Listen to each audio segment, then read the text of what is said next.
Assalamualaikum warahmatullahi wabarakatuh.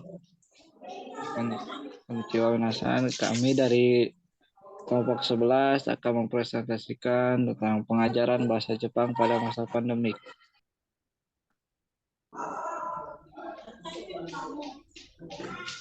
Next slide.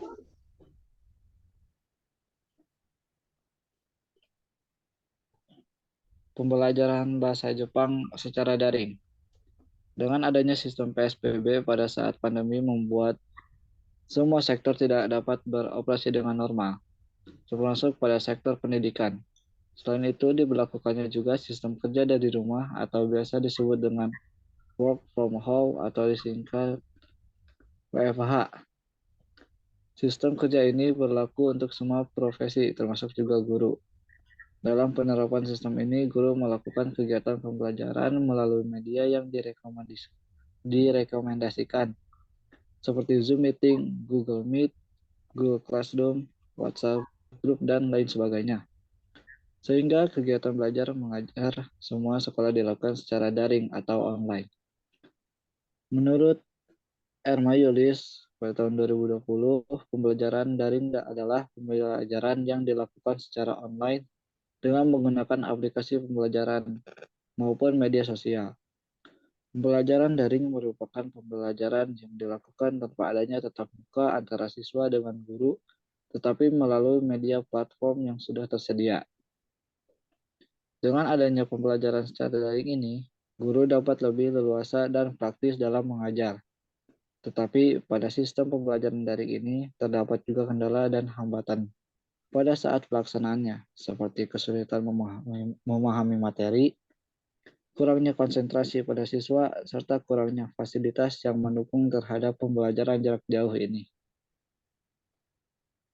Hal tersebut menjadi tantangan bagi para pengajar, terutama pengajar bahasa Jepang yang mana pengajar harus memiliki kompetensi yang baik tentang teknologi yang diajarkannya, mampu mengembangkan strategi pada pembelajaran yang berbasis teknologi tersebut, serta metode dan teknik manajemen kelas yang efektif, dan alat evaluasi yang tepat untuk menilai hasil dari pembelajaran tersebut.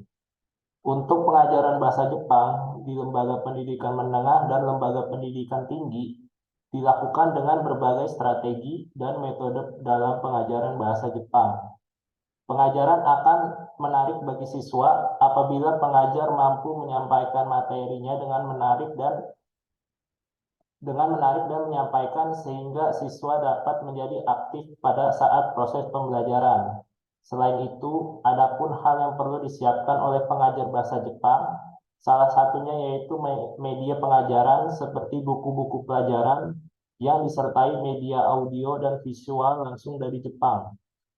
Tidak hanya itu, pengajar juga bisa menggunakan media digital untuk melengkapi kekurangan materi dari website-website pengajaran bahasa Jepang, sehingga dapat mengekspor lebih dalam lagi tidak hanya bahasa Jepang saja, melainkan sejarah, seni, budaya, hingga kehidupan sehari-hari.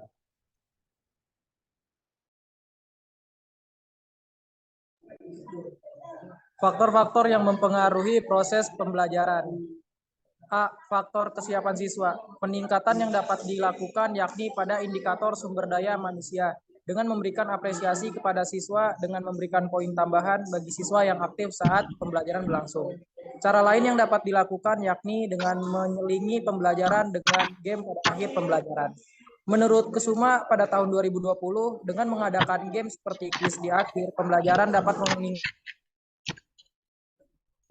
daya saing siswa. Karena pada aplikasi tersebut, siswa dapat melihat kemampuannya pada ranking sehingga siswa terpacu agar aktif dan dalam belajar. Peningkatan yang bisa dilakukan pada indikator peralatan yakni dengan memberikan bantuan siswa berupa peralatan penunjang pembelajaran daring. B. Faktor kesiapan pengajar dan materi. Peningkatan yang diperlukan bisa berupa mengikuti seminar terkait pembelajaran daring sehingga dapat menambah pengetahuan dan dapat menerapkannya saat pembelajaran. Hal ini sesuai dengan pernyataan Bulen dan Bim dalam Chandrawati 2010.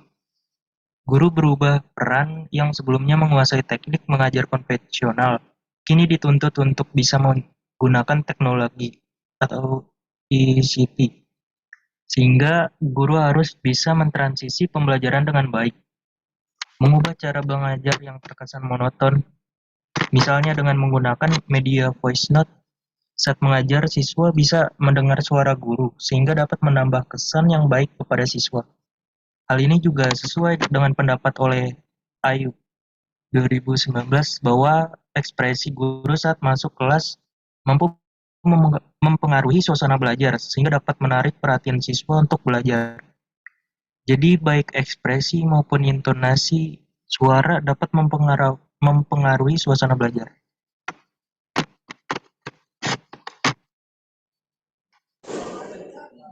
Kesimpulan, kesiapan siswa yang masih dianggap kurang karena siswa memiliki kendala jaringan, kurangnya motivasi siswa dalam belajar. Siswa yang hadir hanya untuk presentasi dan banyak siswa tidak mengikuti pelajaran. Selain itu, guru juga tidak bisa membimbing siswa sepenuhnya atau memberikan motivasi kepada siswa. Secara keseluruhan, peningkatan yang bisa dilakukan yakni dengan membangun komunikasi dan kerjasama yang baik antara pemangku kebijakan sekolah dengan guru, siswa, dan orang tua atau wali. Siswa agar pembelajaran dapat berjalan dengan baik dan lebih efektif. Berikut daftar pustaka dari kelompok kami. Sekian presentasi dari kami. Terima kasih.